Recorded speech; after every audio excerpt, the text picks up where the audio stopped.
I bet you was holding your breath waiting to see that little monster. Well, we'll just have to wait until December to see more of that. You never know, you might find that Santa Claus will bring you an E.T. doll this Christmas.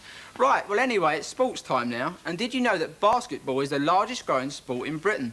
So much so that this coming winter, the new television channel, Channel 4, is going to be staging live National League basketball every single week. Well, to tell us something about the game, here's Roy Packham, who's the coach of the Crystal Palace junior team, and he's got 2 of his players with him, and they're also members of the England under-17s basketball team. Hello, Roy, thanks for coming in. Just before we get to have a little chat, can you explain about the boys and what their part in the role is? Yes, well, John and Peter are just going through some normal pre-game warm-up drills that we do just before. And they belong to, is it, what are the teams they belong to? Yes, they're part of our Championship junior team, and as you said in your warm-up, they're also members of the England under-17 team as well. So that's quite an achievement, actually, I suppose, isn't it? Really? Yeah.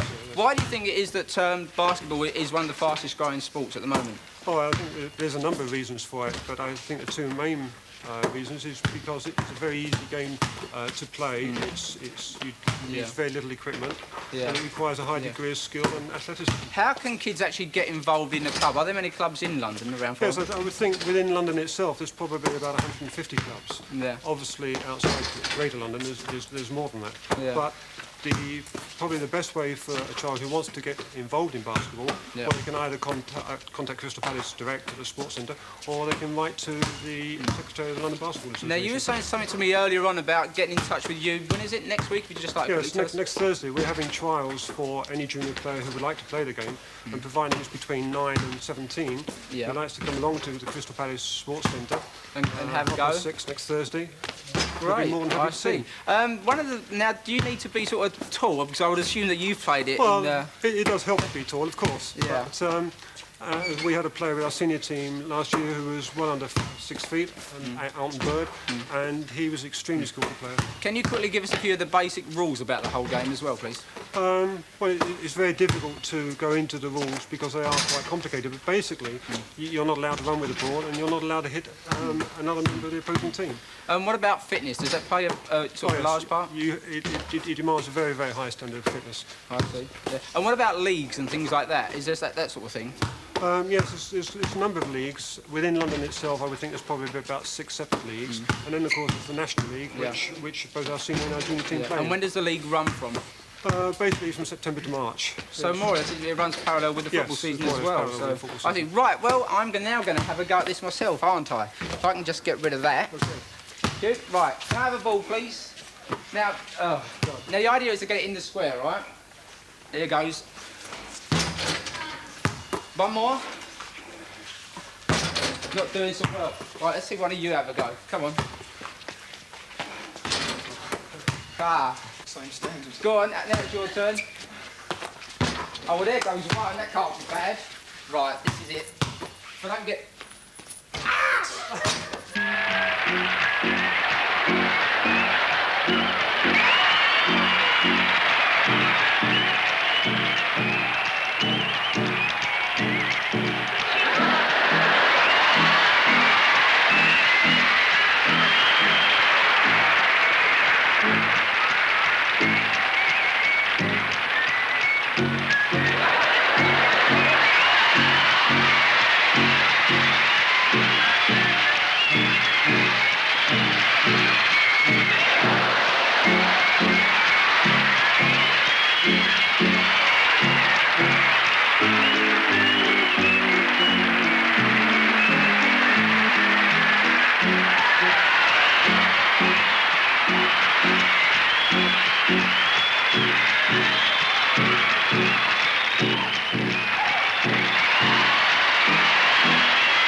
We interrupted Paul there because it was getting painful with the legendary Harlem Globetrotters, the masters of basketball, I'm sure you'll agree. You might also like to know that tomorrow afternoon on ITV, the whole of 20th Century Box is devoted to basketball. Right, here's the rest of the sports news for you. And the autumn sports programme starts on Monday at the Colombo Street Sports Centre SE1. It's open on Monday evenings for roller skating, Tuesdays for table tennis and Wednesdays for badminton. Membership is open to people living in the SE1 or SE11 areas and and costs £1 if you're under 16 or £3.50 if you're over. You might also like to know that a boxing club meets there on Mondays, Wednesdays and Fridays. It's a knockout. Oh no, Paul's done that gag already. Anyway, next Wednesday, that's September the 8th, there's a gymnastics session between 6 and 7 p.m. at the Wapping Sports Centre. The coach there will assess your abilities and then you sign up for a 6 to 8 week course at either the beginners or intermediate level.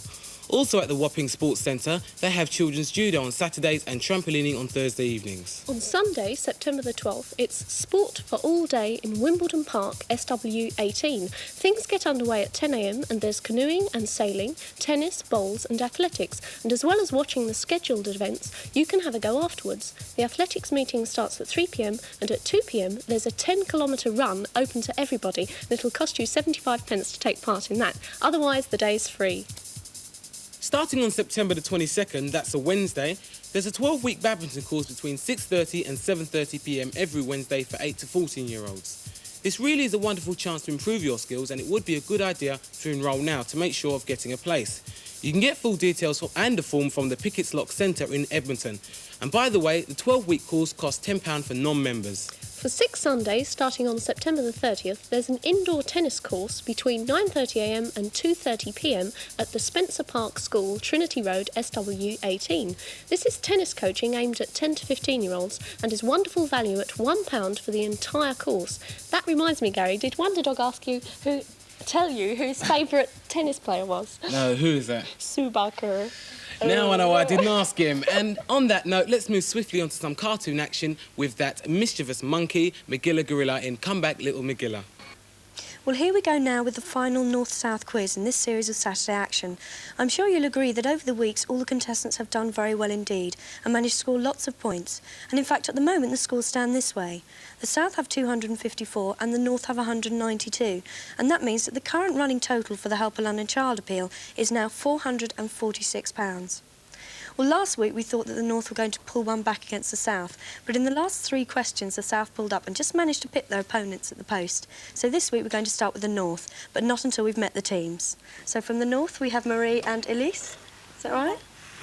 And from the South we have Jason and Giles. What school do you go to, Jason? Kentwood near Crystal Palace. What about you, Giles? Southwest near Wandsworth. Elise? JFS. North Westminster. OK, well, I better explain to you first of all the scoring systems. You get 2 points for a correct answer, 1 point if I pass it on for a bonus. There are 4 rounds, 2 individual and 2 team rounds. You can confer in the team rounds. So we'll get started with the first round, which is the individual round. We'll start with Marie. Can you name the 2 largest of the Channel Islands? No. Not even a guess? No? Pass it on for a bonus? Jersey and Guernsey. That's right, it's 2 points. Jason, in which year did men first walk on the moon? 1957, 1963 or 1969? 1969. That's correct, 2 points. Elise, how many strings does a guitar have?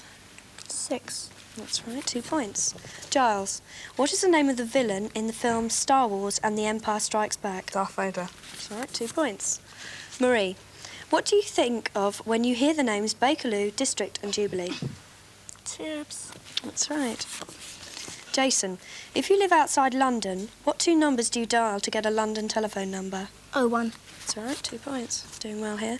Elise, what caused the deaths of 75,000 Londoners in 1664 to 1665?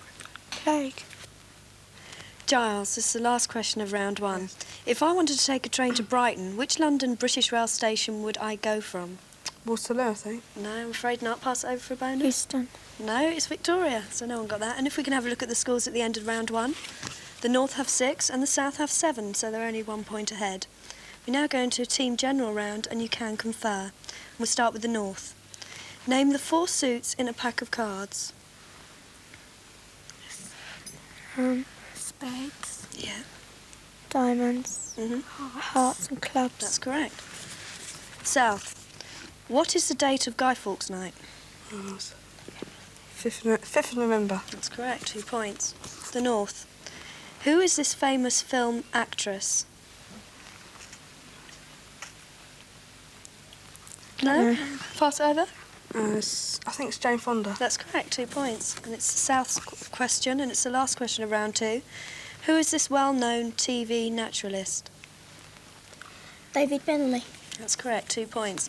And at the end of that round, the points are the North have 8 and the South have 12. So they're getting into the lead. You've got to catch up with them. And we're going to round 3 now, which is an individual round, and we'll start with Marie. If you're looking upstream, are you looking towards the source or the mouth of a river? The source. That's correct. Jason, how many people sit on a jury? 21. No, I'm afraid not. Passed over. 12. Yes, that's 1 point. Elise, what everyday substance has the chemical formula H2O? Passed on for a bonus? Water. That's correct. That's 1 point. Giles, your question. Yes. What day is Valentine's Day? 14th of February. That's correct. 2 points. You know that one. Marie, which flowers are these? Daffodils. No, I'm afraid not. Passed on. Tulips. No, I'm afraid not. They're snowdrops. Jason, your question. Have a go with this one. What flower is this? Sorry, don't know. Pass on for a bonus? Pansy. That's right, yes. Elise, what is this person's job or profession? Judge. That's correct, yes. And Giles, the last question of round 3. What is this person's job or profession? It's a traffic warden. That's right. And we'll look at the scores at the end of that round. And the North have 14 and the South have 17, so they're not too far ahead. We're going to the last round now, round 4. It's a team general round, and you can confer. So we'll start with the North. Is the Matterhorn a mountain, a musical instrument, or an old-fashioned drinking cup? Musical instrument. No, passed on for bonus. It's a mountain. That's right, yes. South, if you had a yam, would you eat it, wear it, or play tunes on it? Eat it. That's right. The North, where in London would you find beef eaters? South London. That's right. And the last question of the quiz. What are these old soldiers known at? They are retired and live near the King's Road.